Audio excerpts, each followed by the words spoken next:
Hi everyone, welcome back to Race to the Top. In today's episode, we'll be talking to Steph Pearce-Power about rising up, hair, we talk a lot about hair, and meeting Mel C. After speaking to Steph, I felt enlightened. I hope you do too. Let's get into this.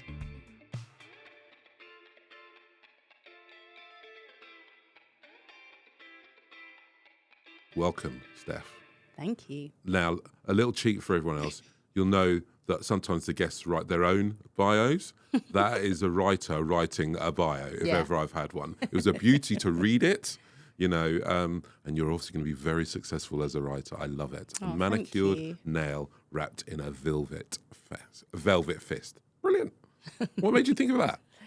Okay, I do have to... My husband added the velvet fist. Ah. But I like that because that's obviously how he feels. I approach life and perhaps our marriage. Yeah, I was going to say, expand. So how do he feels beaten up, you know? No, I think he just knows he's got a house full of strong women. Yes. Yeah. Yeah, that's tough. It is tough, especially as he... Like, my stepdaughter's 21 and my daughter's 4. Yeah. So the poor guy is never off. Yeah. But he's great. You know, he knows how to support women. So I think that's, you know. Wow, another one. I've got the 21-year-old exactly. and then now I've got another one now following to go through all of that again. And the 4-year-old obviously schools all of us, so it's fine. So, yeah. But before we get started, another question. Pearce-Power, right? I love that name. All right, but the power makes me think of this. Have you created this thing so that you feel strong and you know, like Amy Cuddy's thing with the pose that makes you feel good? And did you know? I'm like, Pearce-Power sounds amazing. It's like you've got a superpower. And then I always think about what song is the thing that gives you superpower. So boringly by me, it's like Kanye West's power. Like if I'm going to do anything or I'm nervous, I'd stick that in the headphones. Full volume makes me feel powerful, right? So what would your song of that be?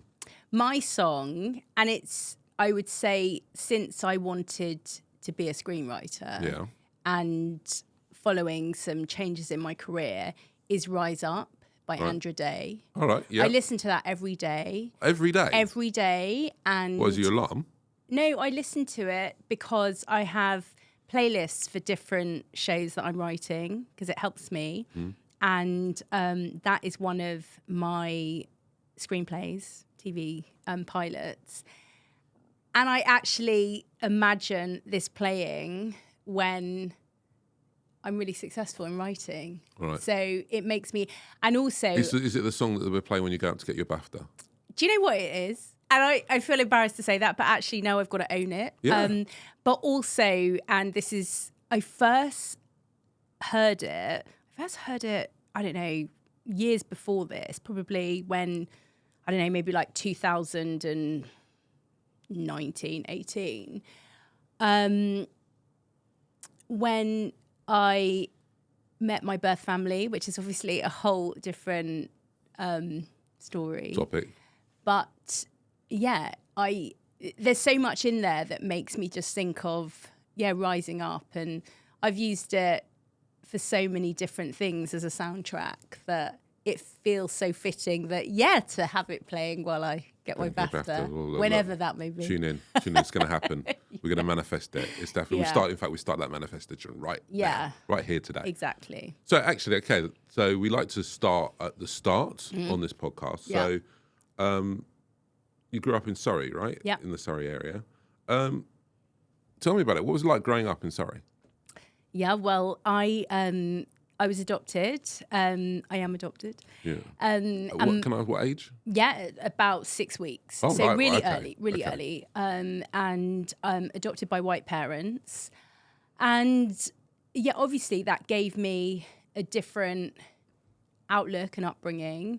And for such a long period of my life, and probably still now, you know, I had quite a white sensibility because that's all I knew. And, you know, I think at the time... when you say white sensibility, what does that mean? It means that I didn't understand, or no one was there to educate me and tell me about race. Okay. And to tell me about things I could or couldn't do. So I'm just following my parents who also don't no. So my hair, which We'll talk about a lot, I'm sure. I've talked about a lot, and fitting in and all of those things I didn't have, and even, you know, racism that I'd encounter, but I didn't have anyone else to talk to about those experiences. So sensibility is because that's obviously because your parents were white, but also you live in Surrey, so friends. Yeah, so there are no other. You know. There are very few. I don't know. There's a handful of black children at my school. Yeah, and yeah, it felt really. You know, it was quite an isolating time, but I didn't quite understand that. I just knew I was different. Yeah. And I just thought I was different in a negative way. you thought of it not as a special power, but as a negative. Why? No, why I felt negative? special that I was adopted. Right. Okay. But for me, when you're growing up, it's all those things that it sounds shallow, but you're young, so it is shallow. You don't, you haven't started to understand the depths of life, and so it's things about my hair. Yeah. I wanted to have my hair plaited. I wanted to be able to flick my hair. I mean, it sounds ridiculous. It doesn't sound ridiculous. I wanted to look like other girls. At school or other women school. on TV? At or, school. okay. Because on TV, there's no one really, and apart from Floella Benjamin. Yeah, good old Flo. Yeah, and watching her at BAFTA talk about in her fellowship speech was just outstanding. And it just really reminded me of what my TV and my cultural life was growing up. Yeah. And so, yeah, I feel that I didn't know. And it's weird when I say about the white sensibility. It's because when I speak to my sister on my Anguillan side, she said to me that, her and my brother were told they had to really work doubly hard because they were black. And she said, I bet no one ever said that to you. Well, I said, of course they didn't, because they didn't know to say that. And I didn't know that I needed to hear that. And so it's things like that, having those experiences that I just didn't have growing up, whether that's a good thing or a bad thing. So, but did you think so we talk about this a lot on this Yeah. podcast, right? Like almost every episode, right? What did your parents say to you? We'll come back to that in a second. Yeah. But clearly you've been very successful, so you didn't need to hear that you need to work twice as hard. Yeah. And so do you think actually when people say that, they're actually almost manifesting a problem that what you're saying didn't exist for you? You didn't see it. No one told you that. No one told me, but I definitely had things that I wasn't chosen for or I wasn't part of. And actually, I just feel like I just went through life I realized early on I needed to be confident. I thought that is going to be my armor. If I'm confident and I can speak up, then I can that will be my thing, being confident. And I talked all the time. How did you work that out? Because one of the things we want to talk to young kids about is confidence. It's your self-awareness, confidence, and finding your voice. You've already decided, you've worked that out for yourself. How? Well, my mum and dad always stood up. My dad was Irish, so, he also experienced discrimination. And my mum came from a really a really sort of multi-diverse family, because she grew up in Singapore. So there's lots of different, okay. Wow. Yeah. It was hard to explain what that was. You got there in the end, though. I It's was, all cool. yeah, I did. But I feel it worked. It was multi-generational. It worked. Yeah, and it's fine. We get it. Yeah. We'll keep that in. Yes, okay. But it's not very good for a comms person to be tripping over words like that. But they were very confident people in that way. And so I think that they just taught me, my dad taught me to stand up for myself. And that's very important. Yeah. And I did experience racism early on in the playground, and it hurt, and I didn't understand it. And, I was called names which were, really cruel and also ludicrous, because they weren't pertaining to where I was from, without saying it, you get it. Yeah, God, 100%. And, and my mum would be like, well, that's ridiculous. You're not from there. And it would be like, but it hurt, Yeah. And I remember going on a school trip. I can't swear, but I said to this boy, "Oh, can you get out of the way?" And he said, "No." And I said, "Move." And he said, "No." And I was holding a camera, and it was those long form cameras. Yeah. And he said, "No, you've got a S camera and S hair." And I remember thinking, Super. "Huh?" Super camera and super hair. I should translate it as that. But I just remember I was like 12, and I just thought, what? And so I was like really upset. The only thing we could change was my camera. So, it's, I think that's what I learned early on, that I just had to, stand up for myself. But I guess that's how, and I was picked on by teachers again, but without realizing it until I remember these stories. And now looking back, you think, oh, that was them, singling me out. Example, just not specific, general, Yeah, because we're all every child thinks they're picked on by Well, teachers. they're really small. I remember being about 7, and I remember being in the classroom listening to the teacher, and I remember looking at my jumper and saw my name wasn't on there. So maybe I was like 8.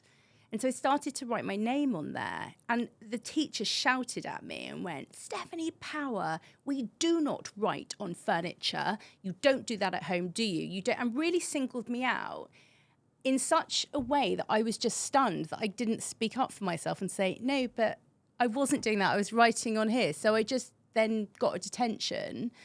And then I remember a little boy said I did something because I said, "Oh, can you get out of the way? Because I'm on the climbing frame." And he went and lied, and I had to stand against the wall one day. And it's all those things I just think, I'm going to stand up for myself. So probably why I also got into comms, I want to be that mouthpiece. And I think sometimes I haven't been because you're just sort of getting on with life. But definitely since having my daughter and since Black Lives Matter, I know I have a responsibility that I do need to speak up and inspire, younger generations. Ooh, we like that. Although I have noticed a little theme from both your stories that you're telling someone to get out of the way. Get out of the way. God, that sounds awful, doesn't it? No. Maybe it's like, these blockers that I saw. But no, I think I probably would have said, "Please, can you move?" Please, can you move? Please, can you move? My mum was And always if not, very big on manners. Get out of the way. Get out of the way. So you're adopted by white parents, but you're black. Yeah. Living in Surrey. Yeah. Confused? How long did it take you to find yourself and you, because you've got 2 things going on there. I mean, at least 2 things going on there, right? Yeah. What was that journey like for you to finding the real you, and how long do you think it take? Well, is it over? Well, I remember someone saying to me, "But you're not really black, are you? Because you don't have sort of like black traits. You're not slim. You can't run fast, and you can't sing." and you're a terrible dancer. Yes. Well, actually, someone did say I was a terrible dancer once, but we are no longer together. And so, I just didn't. How'd you react to that? Well, you just take it because what are you supposed to say? You're a teenager and I haven't found my voice yet. And I'm just sort of, there's not really much on TV. And I actually remember, I was thinking about this today. There was a program called Sister Sister on Nickelodeon about 2 black girls who were adopted and they by 2 different people. And they basically came together. They were like long lost. It's Tia and Tamara Mowry. It was really popular. And I used to think, oh my goodness, like, is that me? Do I have like a long lost sister out there and brother? So for a really long time, probably until I found my birth family. Yeah. Did I always think that as well? But I was always trying to figure, I didn't know where I was from. So for me, until I found out where I was from, that's also, when you first find out, it's growing up in the 80s and I'm told I'm half West Indian. So you're just saying that through the 90s. And you get to the noughties, it's a bit colonial, isn't it? Half West Indian. Yeah. And I don't say Caribbean because I was told it was West Indian. So you hold on to that because that's all really you have. Yeah. And then I now know I'm half Anguillan. But yeah, I just didn't. I think everyone around me felt that they could decide for me how I should look, how my hair should be. Still, even when I'm older, oh, you should have your hair natural. You should do this. I'm like, but you wouldn't say that to anyone else, would you? And also, if I had my hair natural, I would literally be at the hairdresser every day. So, it's a journey, which I think I'm only now, especially being a screenwriter, I'm writing a lot about identity that I'm coming through. One of my pilots when I was on this scheme, this lab, and I was developing, with the team, my back went. I said to them, where did it go? It was one day, it's just, yeah, exactly. Goodness knows. And I said, you've done this to me. I said, it's like open heart surgery. You've made me like bare all. And it was very cathartic. But obviously, I think my body just thought, you are absolutely done for a minute. You've taken on a lot, like looking at life. But identity is, as I said, I feel that now I'm reflecting more and thinking of times, probably because people ask me, that I did have setbacks and I wasn't chosen. And I think how interesting, because if I was chosen for that play or that, I don't know, recital, maybe my life would have gone in a different way.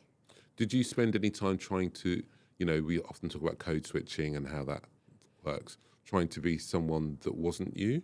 Well, one, you didn't know who was you anyway, but, to fit in white middle class Surrey. I tried to relax my hair once. Right. You're yourself? Yeah. Oh, wow. Yeah. How did that go? That did not go well. No, I didn't think it would. And I tried to give myself a sort of graded step like Whitney Houston, myself. Right. That did not go well as well. No. So I think every time I tried to fit in or conform, I would have an absolute disaster, a beauty disaster. Probably one of the reasons why I entered the beauty industry. And I think it's one of the reasons also because I didn't feel pretty growing up at all. But so I probably did try and be people, like someone I wasn't. But I think that one of the things I also hid behind is humour and comedy. So like, let's be funny. And that was my thing. Like a coping mechanism. Yeah. You kind of sort of sharpened a muscle of comedy which lots of comedians do. Right? Yeah. They use it as a mechanism and then they realise later that they've got this superpower which they actually only developed to protect themselves. 100%. And it's definitely when I first started out in my career, I was still the funny one. And I thought, I'm probably not going to get the leadership roles if I keep being the clown. But I think the one I always wanted to I know we talk about hair so much, and sorry if anyone you thinks... talk about hair a lot, but I love it. I'm here for it. It's because it has formed so many, it's been responsible for my traumas, for my outlook on so many things, and my identity. And I think that unless you've been in my shoes, you wouldn't really know that, because I didn't even know there was an Afro comb till I was 11. I didn't feel the wind in my hair till I was about 11, 12. When I relaxed my hair, I felt the wind in my hair, and then it set my hair. Nature's hairspray, the wind blew, and it set it, and it had more volume than you've ever seen it ever in your life. And that was great because I was going to some party, and there wasn't a hairband that could contain that hair. And so I think in that way I had to develop confidence because I was walking around looking ridiculous in my eyes. In your own eyes. Yeah, exactly. And, my parents were really supportive of it, but I didn't know there was such a thing as an Afro hairdresser that would actually do my hair and not say, ooh, your hair's really tough. We're going to charge you double. Yeah. And it's going to take you about 4 hours and you're going to have terrible hair because we don't know how to do your hair. It's been incredibly painful. Yeah, exactly. But I used to, there's so many pictures of me growing up with a petticoat on my head or some form of wrap because it was so that it would look like I had long hair. I love doing drama, so I was always, but there are so many pictures without just my hair. It's just me with something on my head. So your parents, a couple of things. So obviously they've adopted. What were their hopes for you? What did they want you to be, or did they, or were they like be whatever you want to be? Yeah, my dad left school at 13. Right. So he had always worked hard and hustled. And they definitely wanted me to be happy and they wanted me to be safe. So my mum was a teacher. And so obviously you've got her being more strict. She saw her daughter was a dreamer and a chatterbox. It was always on my reports. So I think she just thought, oh God, I just want her to get a job. Yeah. Can she get a job and just survive? Yeah, exactly, and work hard. But they both instilled in me a massive work ethic. Yeah. So I will always work so hard for, up until, well, I still do, freelance, but I work really hard for other people. And so doing the screenwriting and working hard for myself. So looking back, what are you thankful that your parents taught you or told you? They taught me to be kind. I think my dad was one of the most generous people I knew, both in time and money. And I'm not saying he would always want to give people something, and give them gifts. It was probably because he said the only gift he ever got was once when he nearly died of pneumonia. He got a little toy when he was 7. So, that rubs off that you want to be generous. And also to be resilient. We are a really resilient family. And I think looking at the things that I've gone through, I've actually had other people just describe me and go, God, you're so resilient. And I'll take that. I take that as a compliment. But also I think just to... everything like be healthy and stuff, but I think that my dad taught me you have to stand up for yourself because that's what he did. Yeah. And he was my greatest cheerleader. If anyone said anything negative about me, he would be so furious. Like that Irish temper would come out and he'd, curse the person, even if I was in the wrong. And I think that my dad just wanted me to do what you want to do. He had so many different jobs and like different careers, and I think that that's really incredible. It wasn't that he just went from job to job. He retired in his 70s, but he had like blocks of time that he was like 10 years at this job and 10 years and whereas my mum was a teacher the whole of her life. So I think that if you split me down in half, I am definitely half of both of them. It's really interesting. So I get that, and mum wanted me to have a steady job and, please God, someone give her a job. Yeah. And please, she can maintain it. But, when I was 16, she was like, if you ever want to get pocket money again, you're going to have to get a job. And so off I went. That's great training. I'm finding so many similarities with the people who are coming on this podcast about confidence and voice and resilience, and this is what we need to do for some of the younger kids that we'll interact with, but more about that another time. So, okay, we've got where you are, where you've come from, who you are, and discovering who you are. You go to work, right? What was your first proper job, not newspaper round? How did you get into it and why? Clearly your career's in the beauty sector, so talk to me a little bit about that. So my first proper job was in a fashion PR agency, working for Mary Portas. What do those do? Fashion for anyone, PRs? what is that? They work with journalists, influencers, and all the clothes that you see in magazines or on influencers of fashion PRs have put it in their hands and influence them. So, but not a stylist, right? Not a stylist, but would work with stylists. Right. So you'd have a showroom and show the brands and the clothes, etc. Okay. So I wanted to be a TV presenter. All right. And I can see why. You Well, there you go, you're there. Although You're someone ready. said I had an annoying voice. So, I mean, wish everyone might listen to this and go, oh, gosh, she does. But, yeah, so I did my show reel and I had that. And I was really lucky because I was on the King's Road doing this show reel. And Mel C walked by and I asked her to be... Mel C? Yeah, the Mel C. I asked her to be on my show reel. So she's on my show reel. So it actually helps me get, through. So hang on. Yeah. Let's rewind. Yeah. You're walking down the King's Road, the Mel C of Spice Girls fame. Yeah, when the Spice Girls were still, big. Big. Well, Obviously, they are still big, but now, they were still together. I think they were. And you just stopped her in the street. Yeah. Right. Okay. So I thought it's a once in a lifetime opportunity. I've got to ask her to be on my show reel. I think I said it was a university project because I thought I wouldn't say show reel. Okay, slight lie, but that's yeah, all right. it was a slight lie. We'll run with that. I can't remember. Well, obviously I do because Mel, if you're listening now, that wasn't totally true. But the awful thing about it is, so it's on this VHS, my show reel. I've got this VHS of my show reel that I haven't ever looked at. By the way, what's a VHS for anyone who's listening under the age of 20? This is such a tangent that I'm taking you on, but it's a story that happened recently because it also shows. I just want to explain what a VHS is. Yes, Someone under 20 knows what that VHS is. So if you don't know what a CD is, but have heard about a CD being some old artifact, it's the thing that came before us. Yeah, exactly. So I have it on this VHS, and I just thought, God, I need to. Recently, when I've moved house, I was like, I need to look at this thing and put it on a USB. Well, actually, I put it on a CD first.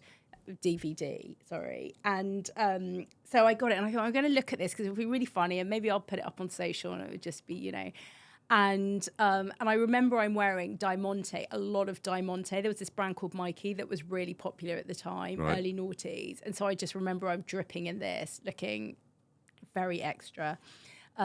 Anyway, I got this was about a couple of months ago, got this DVD, and I thought, God, we don't even have a DVD player. So I had to go and rummage around, and this one TV has a DVD player. So I had to plug that in, sat down to look at it, had paid £50 and actually had to haggle with the guy to just charge me 40 for this DVD. Because I was like, come on, it's just converting it. Yeah, the show reel. My mum had recorded Coronation Street over it. No way. And an Inspector Morse and some other weird film. There was 5 hours of footage. So I know there's another copy, but goodness knows where that is. I have to find it. Yeah. So anyway, I wanted to bring you back to your question. I wanted to be a TV presenter. I also, when I graduated, because my mum's a teacher, she said, what are you going to do with your degree? You should do something else. What was your degree in? History and politics. Okay. So I went and did a postgraduate diploma in journalism. Okay. And then I thought, okay, I'd love to be a magazine journalist. Or I'll get into PR, which I did not know what PR was, but it said it was about communications and talking. So I was like, okay, cool. Because you leave university and no one really helps you. You think you're going to get a job instantly, and then the reality sets in and you don't know all of these jobs. And anyway, PR looked good. So I said, whichever one comes up first, I will go for. And PR came up first. Okay. So that's where I started in fashion PR. I was there for about 18 months. Did you just start and think, I love this? Yeah, but I thought I knew I wanted to do beauty. I thought everyone knew about fashion. I thought I knew about fashion until I got into fashion PR and they were talking about brands that I'd never heard of. Right. And I just wasn't cool enough for it, definitely. And that's weird having cool as a qualification for a job. On a job description. Yeah. Cool. Yeah. Well, I'm not cool enough for that job. Well, my friends used to say, one of my friends used to say the coolest people never think they're cool. And so maybe that was even better for me. But it just wasn't for me. I just knew. Yeah. And I was earning hardly any money. And I was traveling in from, I wasn't living in London. I was like, this is exhausting and tiring. And I was always the first person there, though. I lived the furthest away. And I was the first person there and probably the last person to leave at night. That's good. Worth it. Yeah, exactly. So then I got a job in a local agency working in beauty. And I was there for 4 years. And I loved it there. I cut my teeth there at this agency, really learned, from some great people about PR. And then I thought, my dream job is to work for 2 brands. Mm-hmm. And one of them was Estee Lauder, and one of them was MAC. And I went for a job at MAC because a friend said, oh, you should go for this job at MAC. And I didn't get it because they were very good at, promoting internally. And so it went to the person who was already there. So I was like, But then the person at MAC said, oh, Bobby Brown, because Estee Lauder Companies owns lots of brands. Yeah. Bobby Brown are looking for someone. So I went and had an interview with them. Again, got down to the last 2, didn't get it, went to the internal person. And they said Estee Lauder. So now I'm actually I'm actually getting to my dream brand first and MAC and I go for this interview. And by now, because I'm actually so fed up of going and making up excuses to my current job, because I'm still quite junior, going, oh God, this dental work. They're like, are you having new teeth built? I've got a migraine, like all of these things. You'd be all right now because people do have complete new teeth built. But No, back exactly, then, exactly. And I went and I said, at the end of the interview, they said, have you got any questions? So I said, yeah, is there anyone internal going for this? And she said, yes, but I think you are a stronger candidate. And I got the job. Oh, wow. And I was there for 3.5 years. And the first day I got to Estee Lauder, I bumped into the MAC person and said, oh my God, she said that person's now on maternity leave. Can you come and work there? I was like, no, because I'm starting at Estee Lauder. I worked there for 3.5 years, and then the person who was communications manager at MAC was leaving, and the person who headed up MAC came over and said, have you seen the job? Have you seen the job? And I said, yes. And she said, are you going to apply? And I said, maybe. And yeah, I did, and stayed there for 10 years. But it was a really hard time at this time also. I had just got married, and then my father passed away. So it was, at that point, I didn't even know I was going to go for the MAC job, because I just thought there's a lot of change and I don't know. But yeah, it was a great decision, and that sort of propelled my career. You make it sound as if you've had this amazing ability to be in the right place at the right time, not including Mel C, by the way. Yeah. You know, and it's progressed in a way that's almost like dreamy, right? Any significant setbacks on that journey? Yeah, I would say that when I was at my agency, I didn't get promoted quick enough. And I'm not saying, I know at certain times I would get promoted, and they brought someone in. I had a couple of experiences. For the job before I started fashion PR, I worked in a bar and did a bit of PR admin, and they brought someone in over me, and which I wasn't that fussed about. But she was awful, and she made so many mistakes, and she blamed them all on me. And that was obviously a really big learning curve for me. But it was lucky that it wasn't, really part of my career at this point. And I was like, okay. So then I left there and went to the fashion PR, and I quit early because I just sort of got a bit burnt out, the travel, the money, and, I think, I just thought, this is costing me too much to, even get to work. I remember having to borrow money from my mum. She was like, no, you're a working girl now. And she said, why do you need the money? I said, I can't afford the train fare. Wow. So I was living out in, suburbs outside of London, having an hour and a half there and an hour and a half back. So it was expensive. Yeah. And, so I then went and worked at another agency in between, which I never put on my CV, and it was horrible. Like, I don't even talk about it, but it was really bad. That I remember I got a trapped nerve. Right. And it didn't go for like a year because this place stressed me out, and they'd really sort of lied about what the agency was like. Right. So, and the person who headed it up micromanaged so much to the point that she would receive our emails before we did. So it was like, God, how do you trust your team? I don't even know that that's legal now. So that was a part that it was a really traumatic time for me, that it was definitely a setback because it knocked my confidence. Yeah. And then I got my job in the agency near me. It was in Windsor. And I said, when I quit this awful agency, the woman said, well, you got a terrible reference from your last agency, but I took you on. Wow. And I was so scared that I called that old agency, and they said that we've never heard of that company, but I've just given you a glowing reference to your new employers. And I just thought, that is one woman who was just so angry that I'd quit, and was just, because she was just so dogmatic and overbearing. It taught me a lot. And actually it was through a recruiter, and the recruiter kept going, oh, where have you gone? Which job? And I thought, you're trying to find out to tell her. No. Oh, really? And that was, that really shook me, because I just thought, this is a woman who is supposed to be empowering me and supposed to be supporting me, and is just a bit of a bully, really. And then I had a couple of other times that I had a boss they put in over me who just wasn't doing the job. So I learned, I just thought, I'm not to expose them, but I just thought I'm not going to support them to like cover their mistakes, because I did that too much. I've done that before, and I thought, no, don't do that, because you're going to get overlooked. So I think that's, for me, some setbacks. But I learned, I think, early on in my career, early enough to know in the future, because, you have a lot of people that come after you when you're working. It's a jungle out there, right? Yeah. It's a total jungle. We talk all about the game and how that pans out.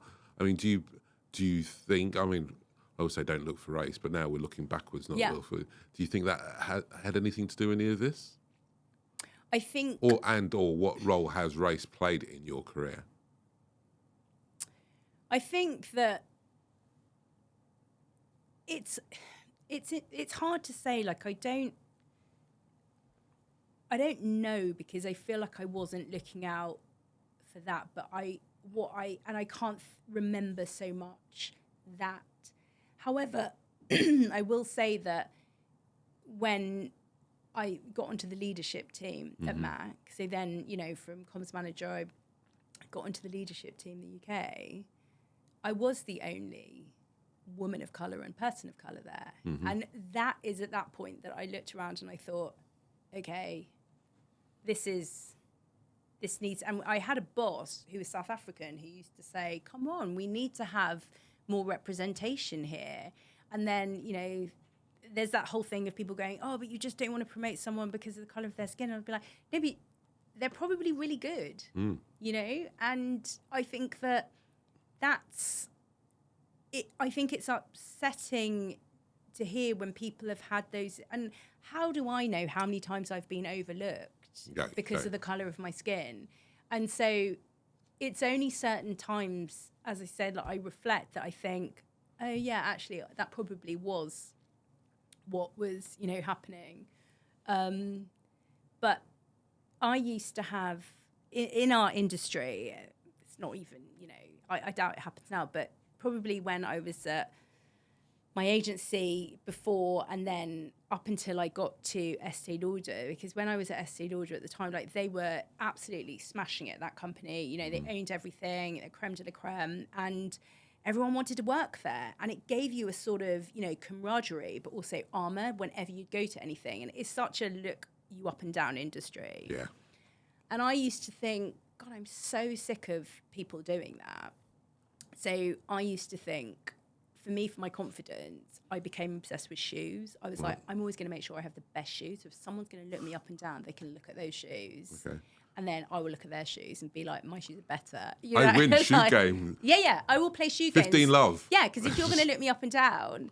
And a friend of mine said, no, it's because you're black. And I was like, I don't know that it's because of that, but it probably, plays a part. But also, I'd be like, we need to eradicate this bitchiness in industries, and especially between women, and support, So if you're going to be fighting against someone because of the colour of your skin and then your gender, it's like, God, it's game over. We need to be more supportive. So, yeah, that was I probably do come across as really shallow in those moments. But, yeah, when you're in those industries, those little things that you think, if I can make these changes, it means mentally I can stand up for myself and my team and other people.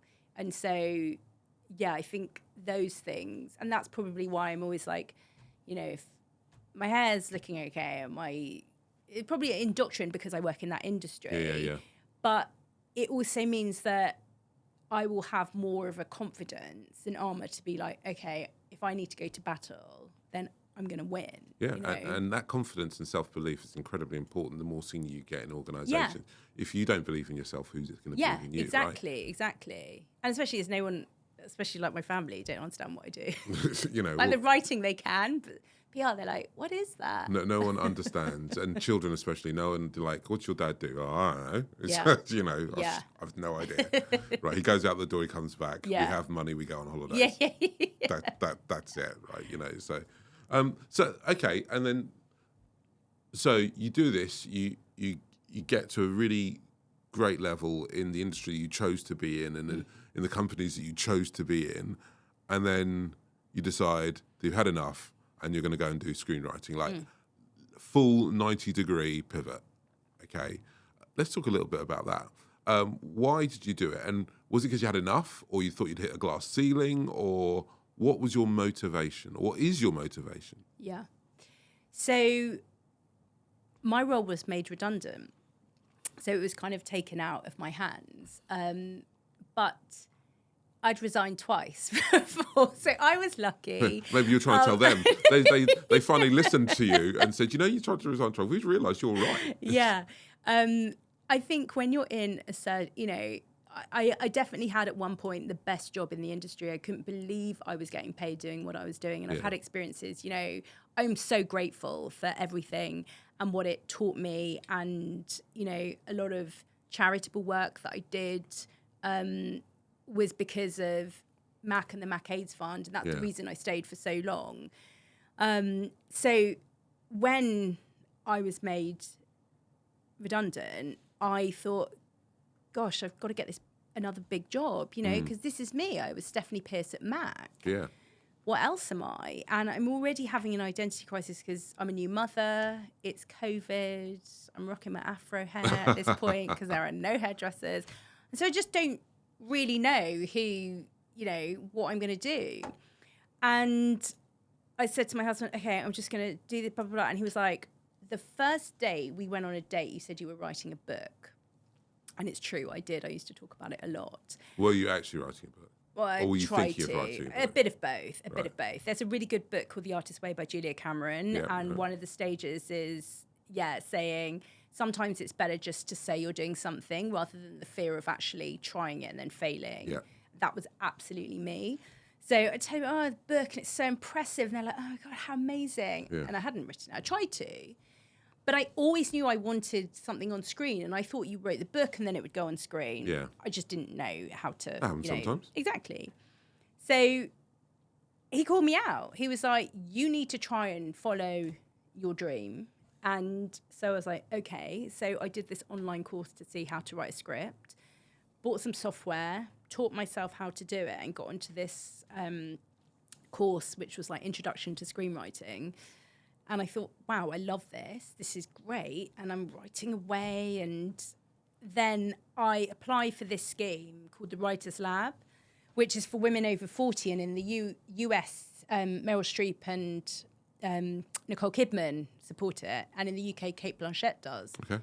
So you've got to apply for everything when you're starting out, everything. And so I applied for this thinking, perhaps in year 4, I'll get on. Will I get on? So I'm so shocked. I've got my script. And that for me was a major defining point, and really early on into, you know, probably been doing it for about a year, well, less than that, probably about 6 months when I applied.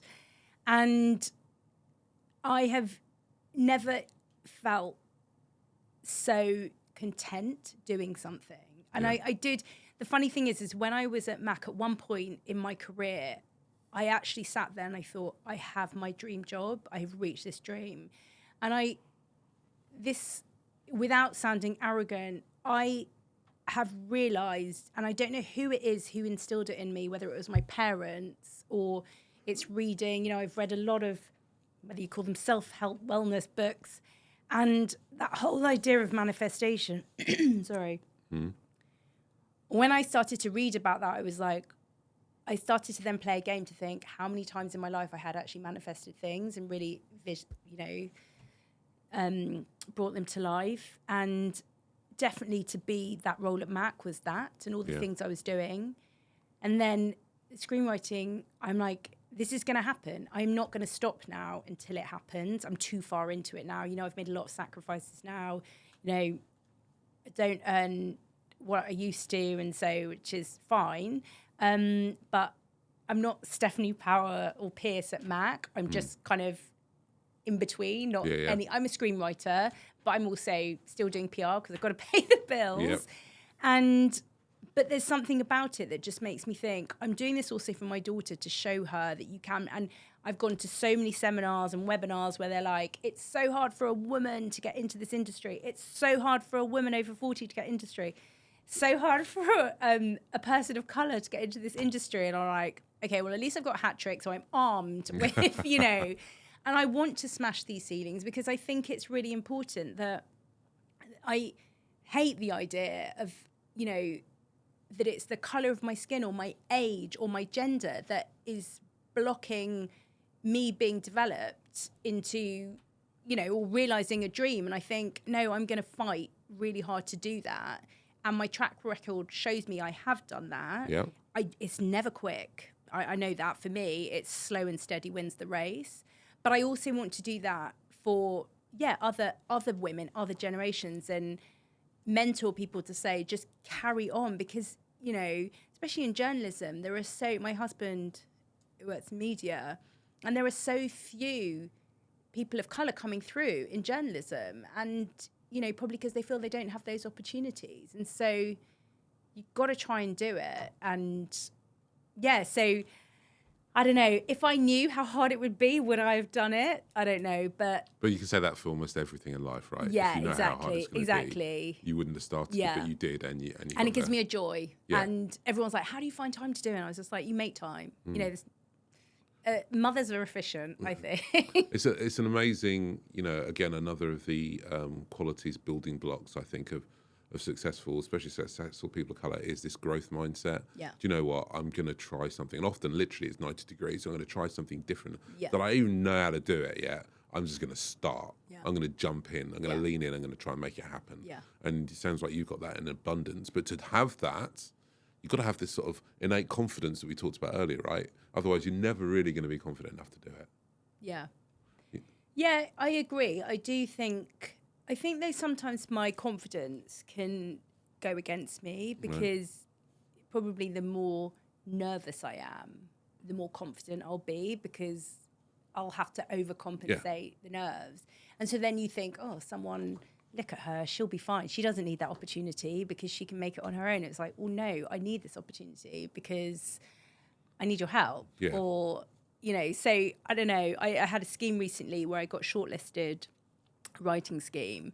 Out of 800 people, I got down to the last 15, and which was great, amazing. But I didn't make the final 6, and for whatever reason, you know. But then I got in contact with one of the organisers and said, I'd love to still meet you for coffee or give you a pitch. And she was like, I really enjoyed meeting you. Yes. And so that's good. I think that try not to take the knockbacks. That's what I think I've learned, because I'm getting so good at rejection. Both personally, in my personal life, I've had it, and, you know, professionally.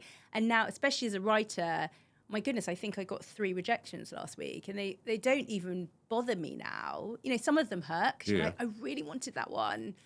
But then you just think it's all part of the narrative of how I'm going to get there, the journey. It would be too boring and it would be inauthentic if I was like, oh, it's so easy, you know. Yeah. Nothing worthwhile. What was they say? Nothing worthwhile in life is ever easy. Yes, right? exactly. And I think that's true. Yeah. A couple of things about then the environment and what we work in before we finish. You know, we talk a lot about race. Do you believe that race or racism or prejudice exists in the workplace? And if that is true, how do you think we should go about fixing it? I think that it exists everywhere. Yeah. So to say it doesn't exist in the workplace is just being naive. And I think that sometimes there's different degrees, isn't there? There's sometimes that whilst there might be a sort of, you know, when people say, I don't see colour, I'm like, what? But of course you do, because I'm a person of colour. So you're either not seeing me. And I had quite a funny situation, which one day I was asked to be on a panel, which was for, it was a black panel. Mm-hmm. And someone voice noted me. I mean, why did they voice note me? It was on the company phone, so I no longer have it. So that's funny. But voice noted and said, "Oh, Steph, we'd love for you to be on this panel because you're cue dramatic pause, a leader and a really great speaker." And I was like, "Why don't you just say it's actually you have to be black to be on this panel, and you're a black woman. Yeah. You're one of our leaders." I just thought it was hilarious. But then it gets worse. I went and told someone this story, a colleague. I said, "Oh, God, this has happened. How ridiculous that they couldn't just say it." And she burst into laughter because she said, "Oh, my God, you're like the whitest black person." So I was like, okay, Right. everything is wrong here. Yes. And she realised and had to apologise the next day. Yeah. Because I just thought, Why the next day? well, I think she was too embarrassed. All right. Yeah. I was her boss, so it Oh, was, God. it Oh, was, my- it was oh, my treading. Lord. Yeah, Oh, it wow. was treading. She didn't say it quite like that. She just burst into laughter and sort of said, "You being on a black it was something, like, Yeah. it was clumsy." Yeah. And I think there's no sort of common language that people are going out to big corporations or any company and trying to educate them and trying to say, "Look, this is what you need to do. Look at your workforce. How can you make..." And actually, a company I'm working for is going through like the B Corp process, Yeah. which actually, in that way, I know we've discussed that, but Yeah. it does also highlight and show you, and it's, sort of suggests different ways that how you should have your workforce. And, and I think that there does need to be more, I think there needs to be more internships for people of colour. Like, people sometimes say, why does it have to be like pulling it out? Why does it have to be like the best British beauty brand? Why can't it just black beauty brand? Why can't it just be?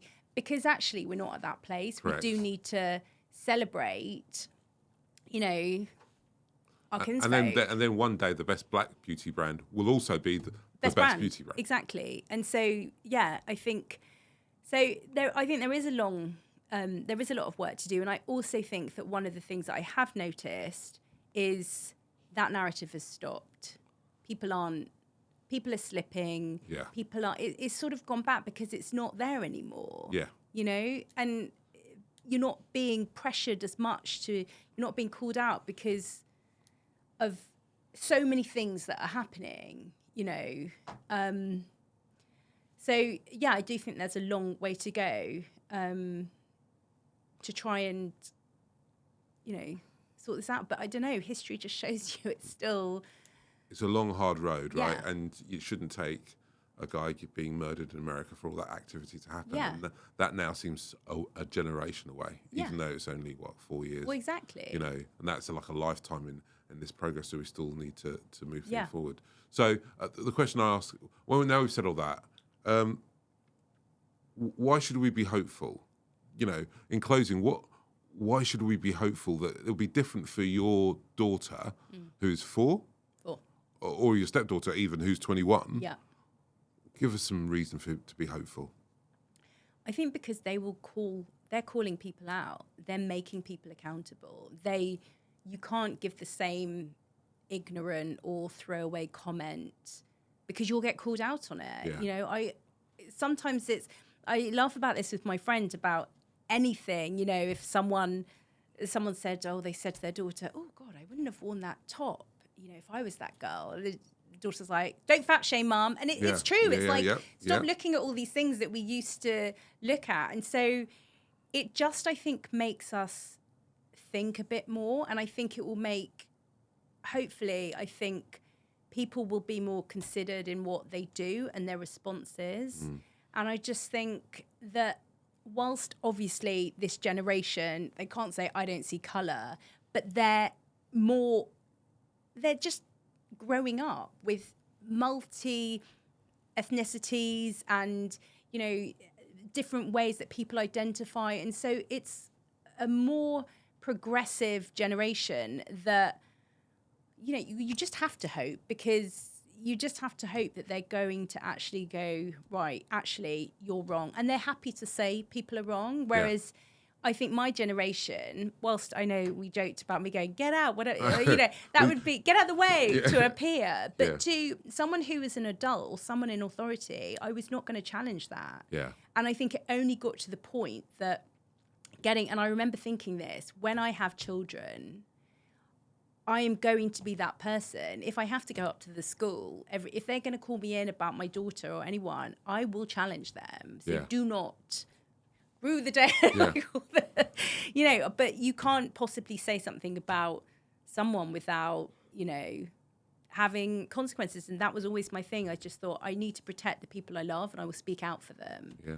And actually, I think you're right. Young people, I think the word I use is accept people for who they are, right? Yeah. They are so much more accepting that people are different and that's okay. Yeah, right? Exactly. That's totally okay. They don't use the word weird or odd, as a negative. It's like, you want to be weird. Like if someone, I think someone always, a lot of the time, someone's like, oh, that's weird stuff. I just think, I'm going to celebrate that because I want to be weird and quirky and different. People are different. And everyone's different. Eccentric. And, Apparently I'm eccentric. I think you're right. I think the young people today, we shouldn't put all the hope on them, but are different the way they think about it. It's where they speak truth to power and to other people. And I think that will make everyone else stand up. Yeah. Certainly makes, let me tell you, having when my daughter called me out when she was 17 about, what are you doing, Dad, that's led to this, everything that I've done since. That's the power of young people saying, hang on, I don't think you're doing enough, dude. You're like, hang on, you'll think you're right. Don't speak to me like that. Yeah. Which was what I got from my parents, So, yeah, exactly. I think you're right. The generations are definitely going to help. Look, thank you, Steph. It's been amazing speaking to you. You're full of power because you are power. Thank you. With the odd ramble along the way. We're a podcast. Rambling is what we do, right? And so, look, thanks for coming along. Really enjoyed it. I hope you have too. And all I would say to you is, please invite me and James. We want to be invited to the BAFTAs when you get nominated, right? Absolutely. That's the deal. We've sealed it on the podcast, right? We'll be invited when you go and get your BAFTAs. We'll be there. We might be a lot older, but I don't care, right? I don't care. 70 or 80. We're playing the long game on this. Look, thanks for being on. It's been amazing. Thank you. All right, thanks. Bye.